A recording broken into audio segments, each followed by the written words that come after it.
what Alluxio is doing is it's making the data in a compute optimized way, whereas most data has been stored in a storage optimized way.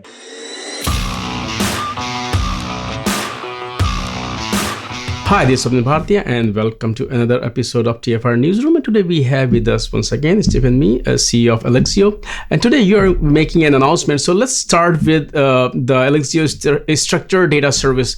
Talk a bit about what is it? Yes, so we're excited today to announce the Alluxio Structured Data Service. It extends what is our view of data orchestration by adding structured data management in the form of an Alluxio data catalog, as well as transformation services. And if you look at some of the core components of the service, can you talk about that? Yeah, so there's two main components. The data catalog allows us to interface with the Hive Metastore, which is a common aspect of big data systems.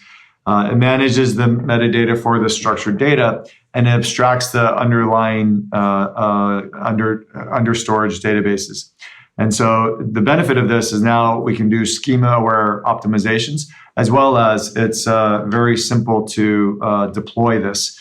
And so this is the first piece. The second component is building on top of that are the data transformation services.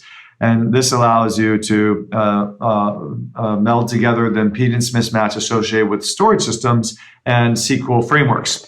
And today, most storage systems are focused on lowest cost per bit. The formats are typically in files or objects, while SQL frameworks deal with tables, with schemas.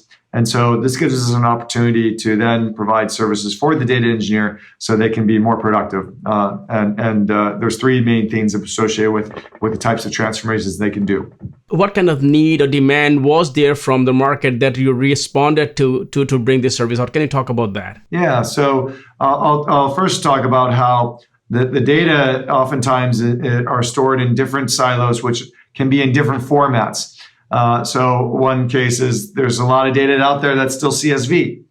And typically, data engineers have to prepare that data in a way that is more conducive to SQL engines, so the Parquet format.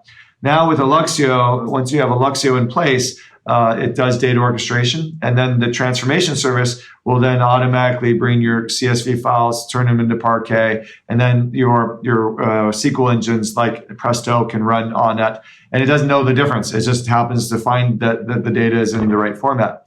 A second example would be that there's cases where the data is in many, many small files.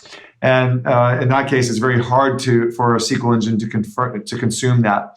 And so using the Alluxio transformation service coalesces those small files into a small number of large files, which makes it much easier for worker machines to deal with. Then the third one, it has to do with sorting capability. And the sorting it'll sort the tables perhaps by a date column or any other column that you choose. And then the SQL engine will only pull the months that it needs or the parts that are sorted. If it's not sorted, then it has to be. It'll typically have to pull the whole data set. And so, if you combine all these things together, it gives these three tools gives the data engineer a way to improve their efficiency, it improves the performance of their workloads, and what that means is that what Alluxio is doing is it's making the data in a compute optimized way. Whereas most data has been stored in a storage optimized way.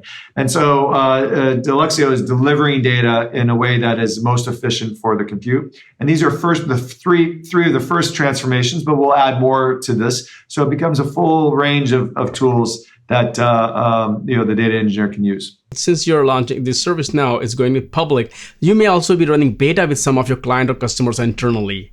So can you talk about that and what was the finding and what role that play in kind of, either improving the capabilities or, Yeah, so we are very user-driven, customer-driven. And what we're finding is that there's data engineering teams, data platform teams have to support a huge number of requirements. And the number of data engineers out there there's not enough of them compared to the amount of work that's out there. So these teams typically have constrained budgets, but they have many more workloads, and the growing rate of data is outstripping their budgets. The kinds of people they need are less and less. I just heard a statistics swap that now data engineers are in higher demand than data scientists are, because there's fewer of them, and the need is so high to prepare data in a way that scientists and analysts can use.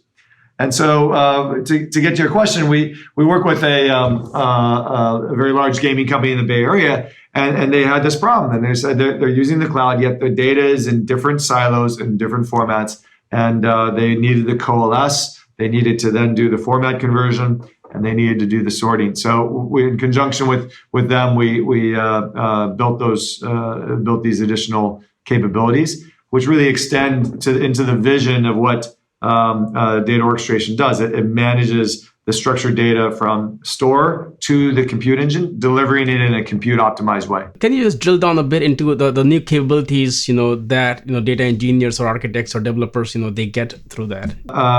First is the data engineer. They probably have a Hive Metastore, and by having the Alluxio catalog, now that abstracts all the different data stores, and it gives it even more scalability. So as you may know, Alluxio can scale to many billions of files, and the metadata is another function of that. The second thing is now they can go in and say, okay, now I can work with my data. I've mounted all these different data stores. I have one catalog for this, and now I can do these transformations on subsets of the data very easily, just using simple commands. And in doing so, it's all transparent to the application frameworks that are running on top of it. Can you also talk about, what is the significance of this service in today's world? Why now? The theme in our press release talks about we can increase the performance up to 5x. And that's meaningful as you think about the amount of data that's being generated and the amount of workloads that companies are looking to do to drive data-driven insight. Right.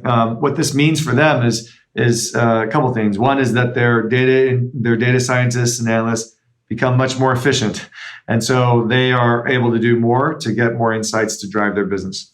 Second item is around the data engineering team. Now they have better tools that they can support the teams better, and so we're all about that agility or the time to insight, and that time to insight is a function of the systems that you use. And big data or advanced analytics, it needs very, these are distributed systems, and every kind of improvement like this, 2x, 5x, all these things matter as the world becomes more competitive and leverages data for their business decisions. There are a lot of open source components also that are there as part of the service, which the community can involve with or contribute to or consume, right? That's right. So Alluxio is based on open source. We have it's all up on GitHub. We have a community edition that's easy for people to use. We're all over our Slack channels helping people out using our open source software. We also have enterprise editions for folks that want that type of support. And we invite people to contribute. We have over 1,000 contributors to the project, and we're really thankful for all the people that are involved in from the community in the Alluxio projects. So go to our website and you can download it. So can they download the free version, and what does the pricing model look like? Yeah, so the community edition is completely free forever. They can download it. They just don't have to go build it themselves, right? And so that's typical. The enterprise edition is available in the cloud or directly from us. So we have marketplaces that have pricing there. It's very, less than $1 an hour type of thing that they can just pay as you go as if you have an AWS account. So it's pretty easy to get started. Awesome. Stephen, thank you once again for, as usual, taking your time out and talking to us. And I was saying earlier that you should become a regular on our show. Thank you for your time once again. Love your show. Thanks so much for having me.